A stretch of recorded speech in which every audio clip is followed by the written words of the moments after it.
નમસ્કાર દોસ્તો, આપ જોઈ રહ્યા છો સમય વ્યૂઝ ડિજિટલ અમદાવાદથી। આજે અમદાવાદનો 614મો સ્થાપના દિવસ જન્મદિવસ ઉજવવામાં આવી રહ્યો છે। ત્યાં નગરદેવી શ્રી ભદ્રકાળી માતાનું શોભાયાત્રા આજે અમદાવાદના નગર ચર્ચા ઉપર નગરમાં ફરશે અને લોકોને દર્શન આપશે। આપ જોઈ શકો છો કે સવારથી જ મોટી સંખ્યામાં લોકો મંદિરમાં આવી રહ્યા છે, દર્શન કરી રહ્યા છે અને આતુરતાથી નગરવાસીઓ માં ભદ્ર એમના દ્વારે આવે એની રાહ જોઈ રહ્યા છે અને સવારથી જ બધા તૈયાર બેઠા છે કે ક્યારે શોભાયાત્રા નીકળે ને અમે એની દર્શન કરીએ। આજનો જે કાર્યક્રમ છે એમાં તમે કેવી ધન્યતા અનુભવો છો? ધન્યતા એટલે મહિષાસુર મર્દિની નગરદેવી માં ભદ્રકાળીનો જય હો, જય હો, જય હો। બસ આનંદ જ છે, બીજું કંઈ નથી। આપણે જોયું કે આજે 614મી અમદાવાદની સ્થાપના દિવસ ઉપર જ્યારે રથયાત્રા નીકળી રહી છે તો લોકોમાં અનેરો ઉત્સાહ છે અને આપ જોઈ શકો છો કે આપણે જે કર્તબબાજો છે એ બી અહીંયા આવી ગયા છે અને પૂરી રથયાત્રાનો જે ઉત્સવ છે એ મનાવવામાં જઈ રહ્યા છે। લોકો સાયકલ ઉપર પણ રથયાત્રામાં જોડાવાના છે। આ ભારત ભ્રમણ ઉપર જે નીકળેલા હોય જે અહીંયા આવ્યા છે એ બી આજે સાયકલથી રથયાત્રામાં જોડાશે। આપ જોઈ રહ્યા છો કે રથયાત્રા જે નીકળવા આજે અમદાવાદ માટે એવો ઐતિહાસિક દિવસ છે કે જેના માટે લોકો આતુરતાથી રાહ જોતા હતા। આજે માં ભદ્રની શોભાયાત્રા અમદાવાદની નગર ચર્ચા ઉપર નીકળવાની છે ત્યારે એની તૈયારી માટે રથ તૈયાર થઈ ગયો છે અને આપ જોઈ રહ્યા છો કે લોકો આરતી કરી રહ્યા છે અને રથને પ્રયાણ કરાવવાની તૈયારી છે।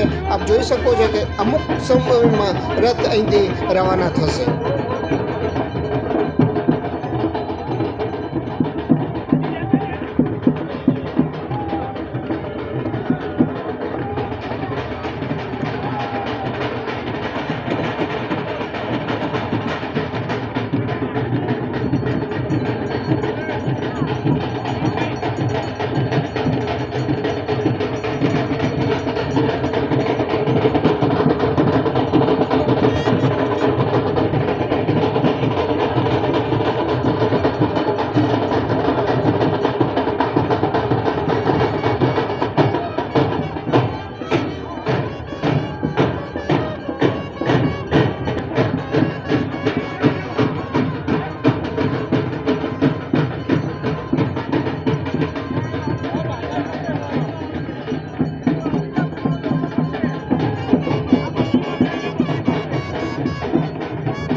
છસો 14 વાર માતાજી દર્શન કરાવવા સામેથી નગરજનો નીકળ્યા છે।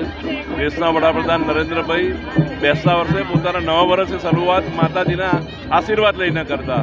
આ પરંપરા બધા જ મુખ્યમંત્રીઓ જાળવી રાખી છે।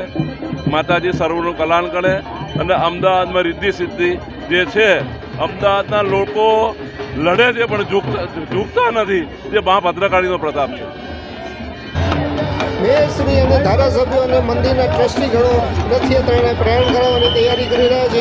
આપ જોઈ રહ્યા છો કે જે રસ્તો છે એ સાફ કરવામાં આવી રહ્યો છે અને ત્યારબાદ રથયાત્રા રવાના થશે।